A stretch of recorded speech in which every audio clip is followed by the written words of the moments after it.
الحمدللہ وکفا وسلام علی عبادہ الذین اصطفیٰ اما بعد۔ السلام علیکم ورحمۃ اللہ وبرکاتہ۔ امید ہے کہ ناظرین آپ سب لوگ بخیر و عافیت سے ہوں گے۔ آج میں آپ کو بتاتی ہوں کہ ہم اور آپ جو گناہ کرتے ہیں تو گناہ کہتے کسے ہیں۔ آج میں آپ کو گناہ کی تعریف بتاؤں گی۔ اللہ رب العزت قرآن مجید میں ارشاد فرماتے ہیں وَذَرُوا ظَاهِرَ الْإِثْمِ وَبَاطِنَهُ، چھوڑ دو وہ گناہ جو تم ظاہر میں کرتے ہو یا چھپے ہوئے کرتے ہو۔ گناہ کہتے ہیں کوئی بھی کام کتاب و سنت کے خلاف کرنا اور اللہ رب العزت کے حکم مبارک کو توڑنا اور پیارے نبی علیہ الصلوۃ والسلام کی سنت کو چھوڑنا، اس کا نام گناہ ہے۔ دیکھا گیا ہے کہ ہم اکثر کام جو کرتے ہیں وہ کتاب اور سنت کے خلاف کرتے ہیں اور نبی علیہ الصلوۃ والسلام کی سنت بھی چھوڑ دیتے ہیں۔ ہم آپ علیہ الصلوۃ والسلام کی ایک بھی سنت پر عمل نہیں کرتے ہیں، تو اس چیز کا نام بھی کیا ہے؟ گناہ ہے۔ ہمیں اس بات کا حکم دیا جا رہا ہے کہ گناہ جو ہم ظاہر میں کرتے ہیں، چھپے ہوئے کرتے ہیں، ہم ان تمام گناہوں کو چھوڑ دیں۔ گناہ کی مثال ایک ناسور کی طرح ہے۔ دیکھا گیا ہے کہ اگر کسی شخص کے جسم کے حصے میں کینسر ہو تو ڈاکٹرز وغیرہ اس جسم کے حصے کو کاٹ دیتے ہیں۔ کس لیے کاٹ دیتے ہیں؟ تاکہ اگر اس حصے کو نہیں کاٹا جائے گا تو کینسر بڑھتا رہے گا، جس سے انسان کو موت کا خطرہ رہے گا۔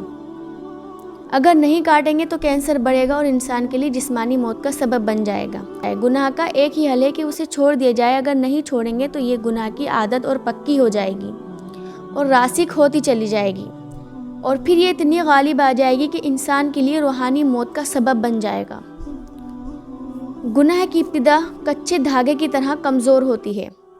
کچے دھاگے کو بچہ بھی توڑ دیتا ہے۔ ابتدا میں گناہ کو چھوڑنا بہت آسان ہوتا ہے، لیکن وقت کے گزرنے کے ساتھ ساتھ پھر اس گناہ کی مثال جہاز کے لنگر کی سی ہو جاتی ہے۔ جیسے وہ جہاز کو ہلنے جلنے نہیں دیتا، اسی طرح گناہ کرتے وقت ایسا مضبوط ہو جاتا ہے کہ اگر چھوڑنا بھی چاہے تو چھوڑ نہیں سکتا۔ اکثر دیکھا گیا ہے کہ لوگ کہتے ہیں کہ ہم یہ گناہ کرتے ہیں، ہم فلاں گناہ کرتے ہیں، ہم اللہ رب العزت سے معافی مانگ لیتے ہیں، توبہ کر لیتے ہیں، لیکن ہم پھر بھی وہ گناہ کر بیٹھتے ہیں۔ تو کیا ہے کہ ہمیں گناہوں سے زیادہ پرہیز کرنا ہے، ہمیں اس گناہ کو چھوڑ دینا ہے، ورنہ وہ ہمارے لیے وبال جان بن جائے گا۔ آپ نے دیکھا ہوگا کہ درختوں کے اوپر ایک پیلی بیل ہوتی ہے، اس کو آکاش بیل کہتے ہیں۔ وہ پھیلتی ہے تو درخت کی نشو و نما رک جاتی ہے اور پھر درخت مرجھا جاتا ہے۔ گناہ کی مثال آکاش بیل کی سی ہے۔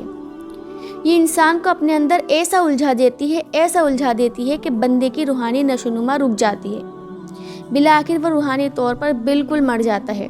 حافظ ابن قیم رحمہ اللہ علیہ فرماتے ہیں کہ ایک عجیب بات لکھے، فرماتے ہیں کہ اے دوست، یہ نہ دیکھنا کہ گناہ چھوٹا ہے یا بڑا، بلکہ اس ذات کی عظمت کو دیکھنا جس کی تو نافرمانی کر رہا ہے۔ آج کا انسان گناہ کرتے ہوئے چند سال کے بچے کا بھی لحاظ کر لیتا ہے، لیکن افسوس اس اللہ رب العزت کو بھول جاتا ہے۔ دیکھا گیا ہے کہ ہم جو گناہ کرتے ہیں، اگر ہمارے سامنے کوئی ہو تو ہمارے دل میں یہ خوف ہوتا رہے گا کہ یہ شخص ہمیں دیکھ لے گا گناہ کرتے وقت، یہ فلاں شخص ہمیں دیکھ لے گا گناہ کرتے وقت، لیکن اس بات کو ہم بھول جاتے ہیں کہ جس نے اس کائنات کو پیدا کیا ہے، جس نے ہمیں اور آپ کو پیدا کیا ہے، ہم اس وقت اس کو بھول جاتے ہیں کہ وہ بھی دیکھ رہا ہے۔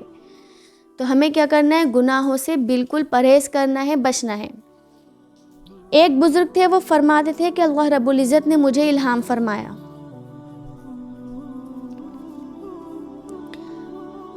وہ کہتے ہیں کہ مجھے الہام فرمایا کہ لوگوں کو بتا دیجئے کہ جب یہ گناہ کرنا چاہتے ہیں تو ان تمام دروازوں کو تو بند کر لیتے ہیں جہاں سے دنیا دیکھتی ہے، لیکن اس دروازے کو بند نہیں کر سکتے جس سے میں یعنی کہ پروردگار دیکھتا ہوں۔ اللہ رب العزت اپنی طرف اشارہ کرتا ہے کہ لوگ یہ گناہ کرتے وقت تمام دروازے تو بند کر دیتے ہیں، لیکن اس دروازے کو بند نہیں کرتے جس سے کہ میں دیکھ رہا ہوں۔ کیا اپنی طرف دیکھنے والوں میں یہ سب سے کم درجے کا مجھے سمجھتا ہے؟ تو گناہ کو چھوڑ دیں، جو تو ہم ظاہر میں کرتے ہیں یا چھپے ہوئے میں کرتے ہیں۔ یہ اللہ رب العزت کی رحمت ہے کہ وہ ہمارے گناہوں پر رحمت کا پردہ ڈال دیتا ہے، اس کی ستاری کرتا ہے۔ عطا بن رباح بڑا الہامی کلام فرمایا کرتے تھے، امام اعظم کی مشائخ و اساتذہ میں ان کا نام آتا ہے۔ عجیب بات کہی، فرماتے ہیں ایک دفعہ اللہ رب العزت نے الہام فرمایا، عطا ان لوگوں سے کہہ دو اگر ان کو رزق کی چھوٹی موٹی تنگی اور پریشانی آتی ہے تو یہ فوراً لوگوں کی محفل میں بیٹھ کر میرے شکوے شروع کر دیتے ہیں۔ جبکہ ان کا نام اعمال گناہوں سے بھرا ہوا ہے۔ میرے پاس آتا ہے، میں فرشتوں کی محفل میں ان کی شکایتیں نہیں کرتا۔ ہمارے ساتھ بھی یہی حال ہے کہ ہمارے ساتھ میں بھی اگر رزق کی، مال کی، پیسے وغیرہ کی تنگی آ جاتی ہے تو ہم لوگوں کی محفلوں میں بیٹھ کر طعنہ تشنا شروع کر دیتے ہیں اور ہم کہتے رہتے ہیں کہ ہمارے مال میں تنگی ہے۔ ہم بلکہ اپنے آپ کو نہیں دیکھتے کہ ہم کتنے گناہ کر رہے ہیں۔ ہمیں اپنے گناہوں کو بھی دیکھنا ہے کہ ہم نے اپنے گناہوں سے نام اعمال کو بھر رکھا ہے، جس کی وجہ سے ہمارے رزق میں، مال وغیرہ میں کمی اور تنگی آ رہی ہے۔ تو ہمیں ایسا بالکل نہیں کرنا چاہیے۔ مسیح الامت حضرت مولانا مسیح اللہ خان صاحب کا قول ہے، فرماتے ہیں کہ تم جتنا چاہو گناہ کر کے دیکھو، اگر اللہ نے تمہاری دنیا کی زندگی کو جہنم نہ بنا دیا تو کہنا، یعنی دنیا ہی میں تمہارے لیے ایسی بے چینی پیدا کر دیں گے جیسی جہنم میں ہوتی ہے۔ اسی لیے یہ نہ سمجھیں کہ جو لوگ آزادی کی زندگی گزار رہے ہیں اور گناہ کرتے ہیں انہیں اطمینان کی زندگی ملی ہوئی ہے۔ کبھی ان کے دل کی حسرتوں کو دیکھو، ان کے مضطرب راتوں کو بھی دیکھیں۔ انسان اسی وقت توبہ کرے تو وہ اتنا پریشان ہوتے ہیں کہ موت مانگنے لگتے ہیں۔ اکثر دیکھا گیا ہے کہ ہم لوگ ان لوگوں کو دیکھتے ہیں جو بہت زیادہ امیر ہوتے ہیں، ان کے پاس مال و اسباب سب ہوتا ہے، تو ہم ان لوگوں کو دیکھ کے کہتے ہیں کہ اللہ رب العزت نے ان کو تمام چیزیں دی ہیں اور یہ گناہ بھی کر رہے ہیں اور ہمارے ساتھ میں ہی ایسا کیوں ہو رہا ہے۔ تو ہمیں ایسا بالکل نہیں سوچنا چاہیے۔ آپ ان کی راتوں کو دیکھیں، آپ ان کے دلوں کو دیکھیں کہ ان کے دلوں کو اطمینان اور سکون حاصل ہے نہیں ہے، ان کی راتیں کیسے گزرتی ہیں۔ تو اللہ رب العزت نے کسی نہ کسی طریقے سے کوئی نہ کوئی مشکلات ان کی زندگی میں دے رکھی ہے، تو ہمیں ایسا بالکل بھی نہیں سوچنا چاہیے۔ ایک سنار تھا، اس کی بیوی بہت زیادہ نیک تھی، سیرت اور خوبصورت تھی۔ ایک دن وہ اپنے کاروبار سے گھر واپس آیا تو دیکھتا ہے کہ اس کی بیوی زار و قطار رو رہی ہیں۔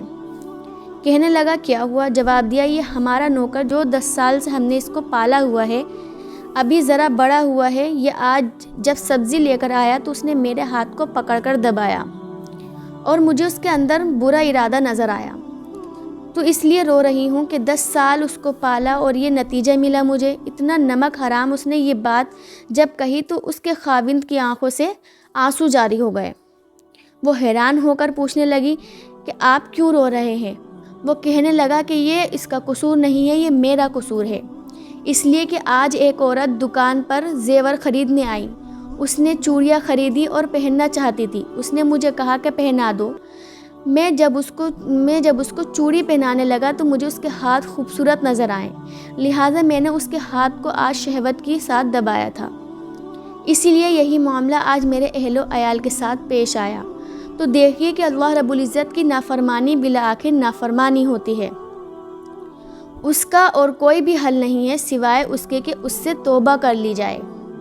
اس واقعے سے کیا اندازہ لگایا جا رہا ہے کہ ہمیں اپنے گناہوں سے جلد از جلد معافی مانگنی چاہیے۔ اب تک ہم سے جتنے گناہ ہوئے ہمیں اب اللہ رب العزت کی بارگاہ میں ہاتھ پھیلا کر پکی اور سچی توبہ کریں گے کہ انشاءاللہ اب ہم گناہوں کا ارتکاب نہیں کریں گے، کیونکہ یہ گناہ ایسا ہوتا ہے کہ یہ انسان کو اندر ہی اندر کھاتا چلا جاتا ہے۔